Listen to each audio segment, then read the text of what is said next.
வணக்கம் நண்பர்களே, நம்ம சேனலுக்கு புதுசாக வரீங்கன்னா லைக் பண்ணுங்கள், கமெண்ட் பண்ணுங்கள், சப்ஸ்கிரைப் பண்ணுங்கள், அண்ட் தென் உங்கள் ஃப்ரெண்ட்ஸ் எல்லாருக்கும் இதை ஃபார்வர்ட் பண்ணுங்கள். இன்றைக்கி நம்ம இந்த வீடியோவில் என்ன பார்க்க போகிறோம் அப்படின்னா, வெள்ளையங்கிரி மலையோட ஸ்தல வரலாறை பற்றியும், அது மட்டும் இல்லாத இந்த மலையோட சிறப்புகள் பற்றியும், அதுவும் இல்லாமல் மலை ஏறும்போது நம்ம என்னென்ன இடம் பார்க்கணும் அப்படின்றதையும் அதை பற்றி நம்ம பார்க்கலாம். மலை ஏறும்போது மூங்கில் குச்சி ரொம்ப அவசியம். ஏன்னா மூங்கில் குச்சி இல்லாமல் மேலே ஏற முடியாது. அதனால் நமக்கு தேவையான மூங்கில் குச்சி உள்ளே நுழைஞ்ச உடனே ரைட் சைடில் ஷாப் மாதிரி இருக்கும், கடை மாதிரி இருக்கும். அங்கே ஷெட்டுக்குள்ளார நமக்கு தேவையான குச்சிகளை எடுத்துக்கலாம். எடுக்கும்போது ரொம்ப சின்னதாக இருக்கணும், அதே சமயம் வந்து பார்த்திங்கன்னா ஸ்ட்ராங்காகவும் இருக்கணும். அந்த மாதிரி குச்சியை செலக்ட் பண்ணுங்கள். ஏன்னா வெயிட்டாக இருந்ததுனாலும் உங்களால் தூக்கிட்டு ஏறுறதுக்கு கொஞ்சம் சிரமமாக இருக்கும். நீங்கள் மூங்கில் குச்சி எடுத்துகிட்டு வெளியே வந்த உடனே ஆப்போசிட்டில் கடை இருக்கும். அந்த கடையில் சாமிக்கு நீங்கள் என்னென்ன அபிஷேகம் பண்ணணுமோ, விபூதி, நெய் விளக்கு, வத்தி, குங்குமம், அந்த மாதிரி உங்களுக்கு என்னென்ன வேணுமோ எல்லாமே அந்த கடையில் வாங்கி மேலே எடுத்துகிட்டு போகலாம். உள்ளே நுழைஞ்ச உடனே ஒரு கோவில் இருக்கும். அந்த கோவில் உள்ளார வந்து பார்த்திங்கன்னா பூண்டி விநாயகர், வெள்ளையங்கிரிநாதர் அண்ட் தென் மனோன்மணி அம்மாள் 3 பேரோட சன்னதி இருக்கும். அவங்களோட சன்னதியை வணங்கிட்டு உள்ளார ஒரு சுற்றிட்டு அதுக்கப்புறம் நம்ம மலையேற ஆரம்பிக்கலாம்.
அந்த மலை பிரதிபலிக்கும் அப்படின்னு சொல்றாங்க.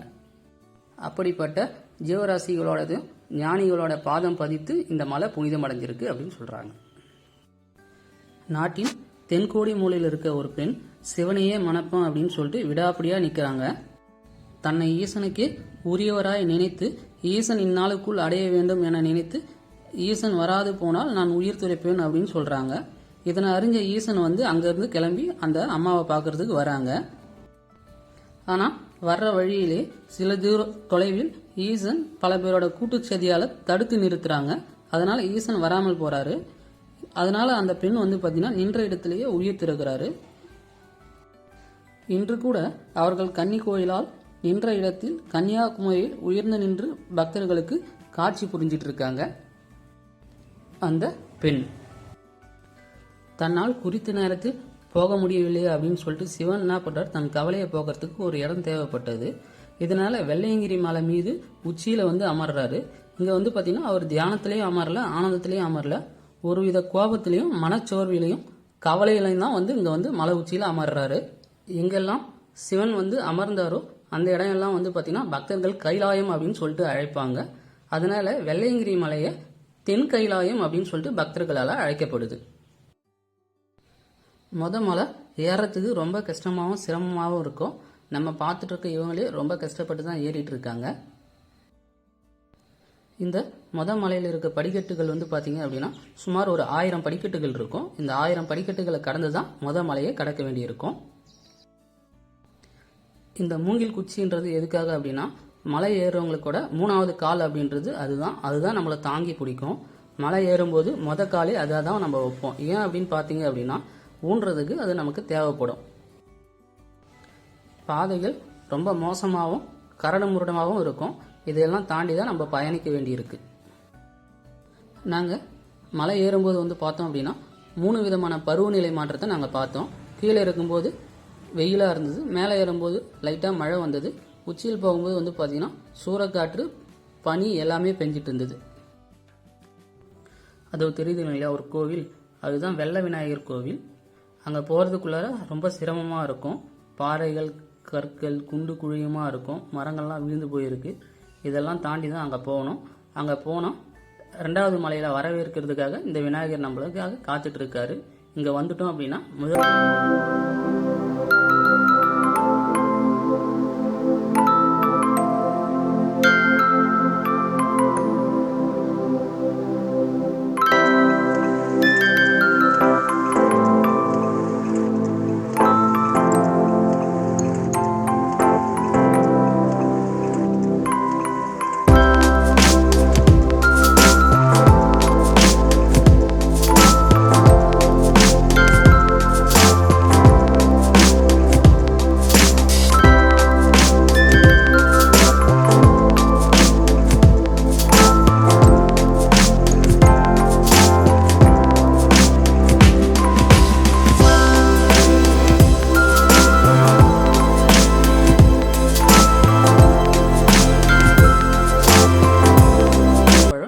சாப்பிட்டுட்டு அப்படியே பயணிக்க ஆரம்பிக்கலாம். பயணிக்கும் போது வந்து பார்த்தீங்கன்னா புதர் மாதிரி இருக்கு, அதுக்குள்ளார தான் பூண்டு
போனேன்.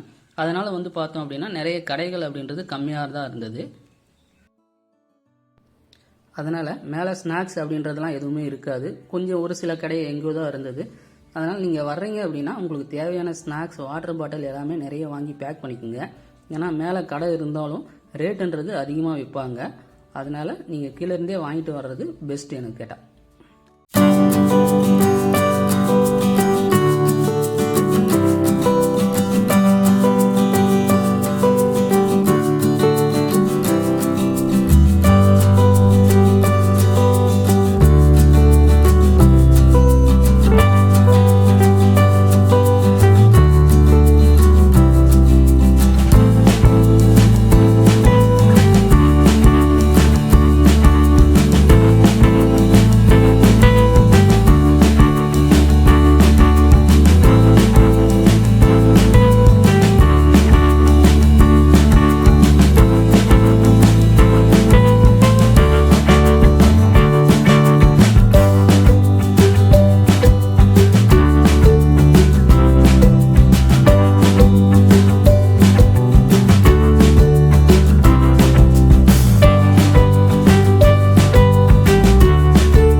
இருக்குது. ஆனால் இவர் ஏறுறாரு, பெரிய விஷயம்தான்.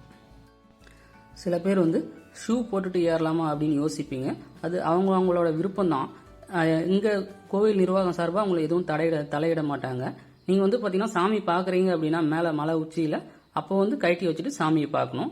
அது வரைக்கும் உங்களுக்கு இந்த சூழல் எப்படி இருக்கோ அதுக்கு தகுந்த மாதிரி நீங்கள் செப்பல் போட்டு வரலாம், ஷூ போட்டு வரலாம். அது உங்களோட விருப்பம்தான். ஆனால் அதிகமான மக்கள் வெறுங்காலோட தான் மலை ஏறுவாங்க. நம்ம பார்த்துட்டு இருக்கோம் இல்லைங்களா, இந்த இடத்துக்கு பேர் தான் சுனைன்னு சொல்லுவாங்க. நீர் பார்த்தீங்கன்னா அதுவே தானாக மலையிலேருந்து வந்துகிட்டே இருக்கும். நமக்கு தேவையான நீரை இதில் பிடிச்சிட்டு இலைப்பாறலாம் சற்று நேரம். இந்த தண்ணி பார்த்தீங்கன்னா ரொம்ப ஆரோக்கியமாகவும் இருக்கும், ரொம்ப குளிர்ச்சியாகவும் இருக்கும்.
வல்லமை சித்தர்களுக்கு மட்டுமே இருப்பதாலேயே பாம்பாட்டி சித்தர் ஒரு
பாறை எங்கே இருக்குன்னு சொல்லிட்டு பார்த்து காலை வைங்க.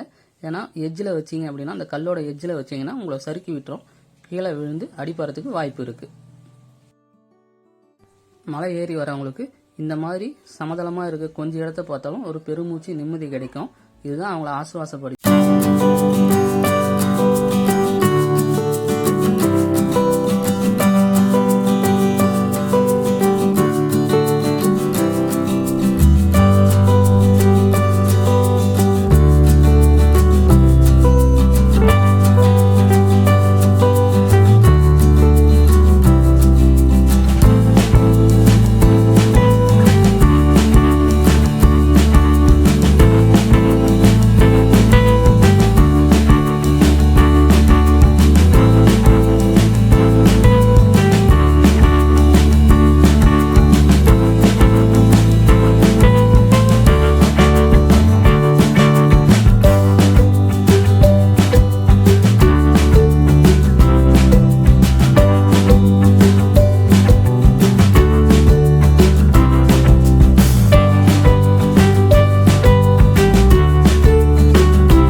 அந்த மாதிரி நாட்களில் நீங்கள் மலை ஏறும்போது வந்து பார்த்தீங்க அப்படின்னா டே டைமில் பகல் டைமில் மலை ஏற பாருங்கள். ஏன்னா நைட்டில் ஏறும்போது உங்களுக்கு சிரமமாக இருக்கும். கல் எங்கே இருக்குது, பாதை எங்கே இருக்குன்னு தெரியாது.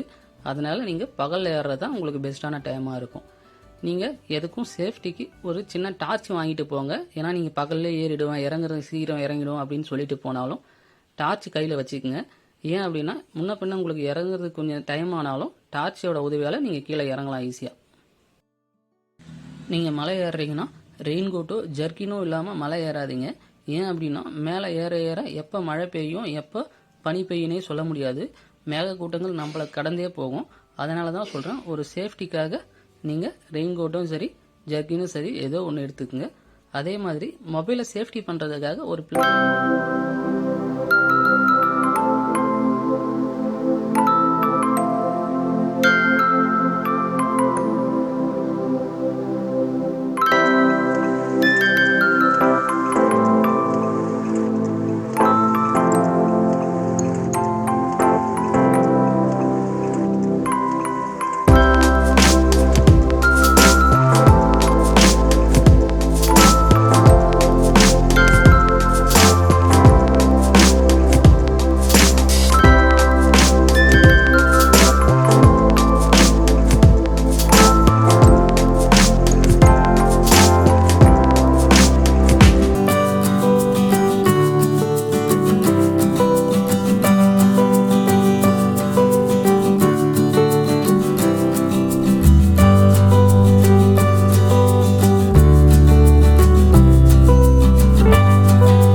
ரொம்ப சிரமமாக இருந்தது. வழுக்கவும் ஆரம்பிச்சிருச்சு. நாங்கள் ஏறும்போது பார்த்து அந்த தண்ணி வருது பார்த்தீங்களா, அந்த பாதையிலே காலை வச்சுட்டு போனோம். ஏன்னா சைடில் காலை வச்சா கூட வழுக்கி கீழே விட்டுரும்.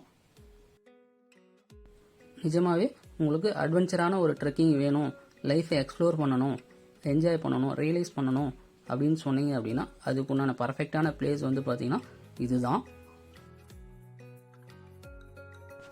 மேலே இருந்து ஃபுல்லாக நனைஞ்சிட்டு தான் வராங்க பாருங்கள். அவங்களுக்கும் எந்த சேஃப் அண்ட் செக்யூர் எதுவுமே இல்லை. அவங்க போட்டிருக்க அந்த டவல் மட்டும்தான் தலையில் போட்டுட்டு இறங்குறாங்க. ஸோ அதுக்கு தான் சொல்கிறது ஜெர்கினோ இல்லை கேப் அந்த மாதிரி எதனா எடுத்துக்கோங்க அப்படின்றது.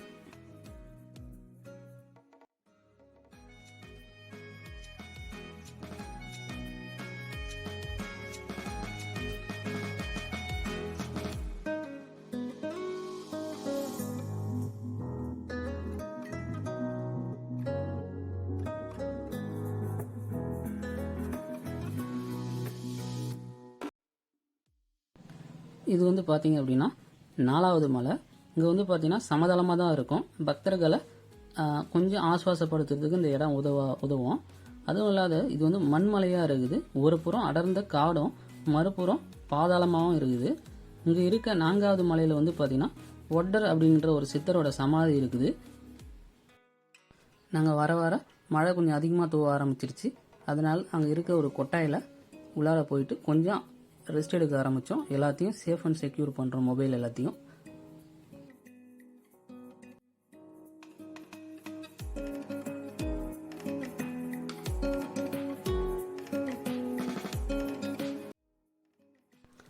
காற்றும் நல்லா சுழட்டி அடிக்க ஆரம்பிச்சது. நிற்க கூட முடியல, ஆளுங்களை தள்ள ஆரம்பிச்சது. அதனால தான் ஓரமாக ஒதுங்கிட்டோம்.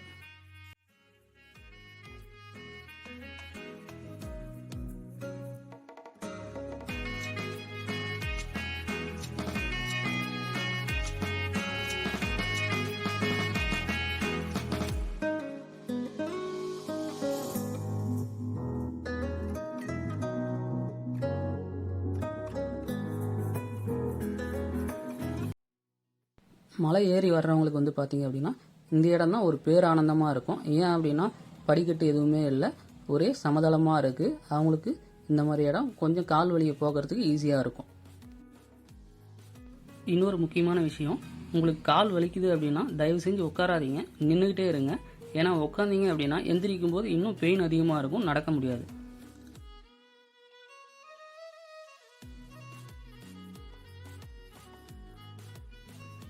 பேக் எல்லாமே நனைஞ்சிருச்சு. அதனால கூட வந்த நண்பர்கள் வந்து பார்த்தீங்கன்னா பேக் எல்லாமே ஒரு மூங்கில் குச்சியில் போட்டு அதை தூக்கிட்டு போகிறாங்க.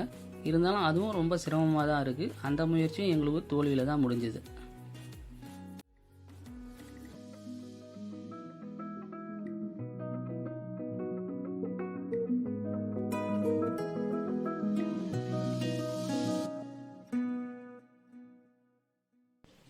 அடுத்ததாக நம்ம பார்த்துட்டு இருக்க மலை 5வது மலை. இதுக்கு இன்னொரு பேர் இருக்குது, பீமன் கலியுருண்டை மலை அப்படின்னு சொல்கிறாங்க. அதாவது வந்து பார்த்தீங்கன்னா பஞ்ச பாண்டவர்கள் தாராபுரத்தில் தங்கியிருந்தார்கள் அப்படின்னு சொல்லிட்டு போகிற வழியில் வெள்ளையங்கிரி மலைக்கு வந்து போனாங்கன்னு சொல்லிட்டு நம்பப்படுது.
கீழ்நோக்கி இறங்கக்கூடியது.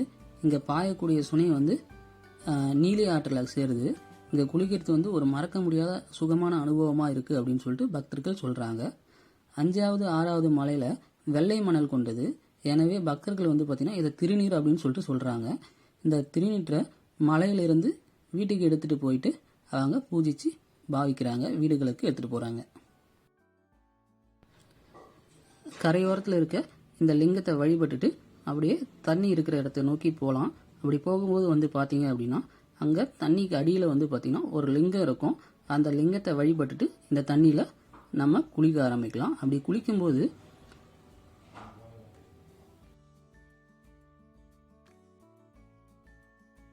நம்ம உடுத்திட்டு இருக்க ஆடையை இந்த தண்ணியில் ஒன்று விடணும். அது வந்து ஒரு ஐதீகம் அப்படின்னு சொல்கிறாங்க. அதையும் நம்ம செய்யணும். நாங்கள் போகும்போது மழை கொஞ்சம் அதிகமாக பெய்யவே இந்த சுனையில் தண்ணி கொஞ்சம் அதிகமாக இருக்குது. அதனால் இந்த லிங்கம் கொஞ்சம் கம்மியாக தான் தெரியுது. வரும்போது பார்க்கலாம், க்ளீனாக தெரியும். அடுத்ததான் நம்ம இப்போ ஏறிட்டு இருக்கிறது 7வது மலை. இதுக்கு இன்னொரு பேர் இருக்குது. என்ன அப்படின்னு பார்த்தீங்கன்னா சுவாமி முடி மலை அப்படின்னு சொல்லிட்டு அழைக்கிறாங்க. அதாவது வந்து பார்த்திங்கன்னா முதல் மலையை போல் 7வது மலையும் சற்று ஏறுவது கொஞ்சம் சிரமமாக இருக்கும். ஏன்னா இது செங்குத்தாக இருக்கிறதுனால ரொம்ப சவாலாகவும் இருக்கும். இந்த 7வது மலையில் எப்பயுமே பலத்த சூறை காற்று வீசிக்கிட்டே இருக்கும். அதனால் இங்கே புல் செடியை தவிர மரம் எதுவுமே முளையாது. அப்படி முளைஞ்சாலும் அந்த காற்று பிடுங்கிட்டு தூரம் வீசிடும். இந்த 7வது மலையில் நம்ம மரத்துக்கடியில் நிற்கிறது கூட இடம் இருக்காது. அதனால் நீங்கள் அந்த ஜர்க்கின் அப்படின்றத கண்டிப்பாக எடுத்துகிட்டு வரணும். இந்த 7 மலையோட சிறப்பு அப்படின்றது என்னன்னு பார்க்கலாம். தென்னாடுடைய சிவனை போற்றி என்று போற்றப்படும் சிவனுக்கு தென்னாட்டில் உள்ள கையிலை தான் தென்கையிலை வெள்ளையங்கிரி மலை என்று அழைக்கப்படுகிறது. இயற்கையின் பேருருவில் இறைவனை காண்கிற நம்முடைய வெள்ளையங்கிரியில் 7வது மலையில் சுயம்புவாக இருக்கும் சிவலிங்கத்தில் பல ஞானிகளும் சித்தர்களும் ஸ்தூல வடிவிலும் சூட்சும வடிவிலும் நனமாழ்கின்ற புனிதமிக்க ஒரு மலையாக இந்த வெள்ளையங்கிரி மலை வந்து கருதப்படுது. இதில் பயணம் செய்கிறது பரமனை படிப்படியாக நெருங்குவதற்கு சமம் அப்படின்னு சொல்லிட்டு சித்தர்கள் ஞானிகள் கருதப்படுறாங்க. பங்குனி சித்திரை போன்ற மாசத்துல பக்தர்கள் சிவகோஷம் எழுப்பி கூட்டம் கூட்டமாக அந்த மலை ஏறுவாங்க. நாங்கள் போகும்போது 7வது மலையும் நல்ல மழை பெஞ்சிட்டு இருந்தது. ஏறதுக்கே ரொம்ப சிரமமாக இருக்குது. பாருங்கள், நமக்கு முன்னாடி போகிறவர் எப்படி ஏறி போகிறாரு பாருங்கள். இதெல்லாம் ரொம்ப ரிஸ்க்கான இடம். கொஞ்சம் வழுக்கிடுச்சுன்னா கூட நம்மளை கீழே தள்ளி விட்டுரும்.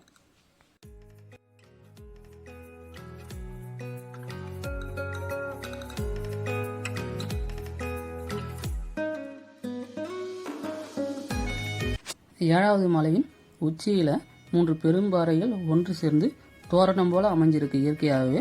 இது வந்து பார்த்திங்கன்னா பார்க்கறதுக்கு ஒரு அரிய காட்சியாக இருக்குது நம்ம கண்களுக்கு.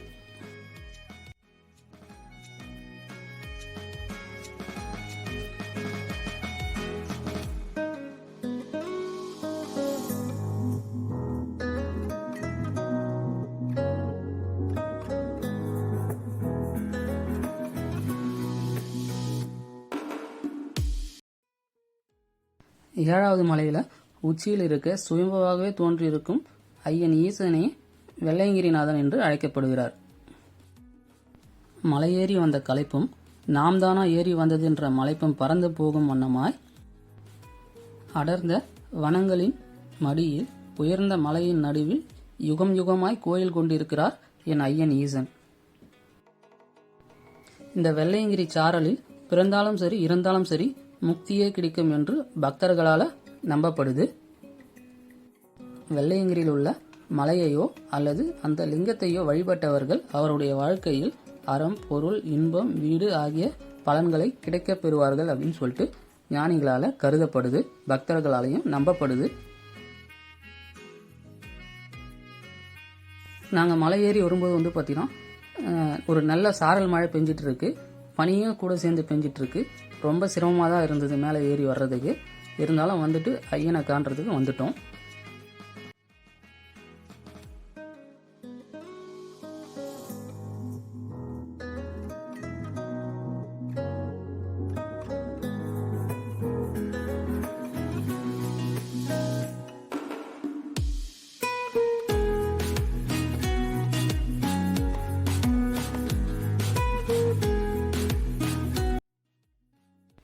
யூஸ்வலாக வந்து பார்த்தீங்கன்னா இங்கே ஒரு அகோரியை தான் வந்து பார்த்தீங்கன்னா பூஜை செஞ்சுட்டு இருப்பார். அவர் வந்து பார்த்தீங்கன்னா பூஜை டைமில் மட்டும்தான் வருவாராம். இங்கே ஜர்கின் போட்டிருக்காரு இல்லைங்களா, அவர் தான் வந்து பார்த்தீங்கன்னா அவரோட சீடர். வரவங்க எல்லாருமே இவர் தான் வந்து பார்த்தீங்கன்னா அந்த விபூதி அவங்க நெத்தியில் பட்டை அடிச்சிட்டு இருக்காங்க. அந்த ஒரு பானை இருக்குது பார்த்தீங்களா, அந்த பானையில் விபூதி குழைச்சி வச்சுருக்காங்க. அதை எடுத்து வர்றவங்க நெத்தியில் பூசை இடுவாங்க, பட்டை இடுவாங்க.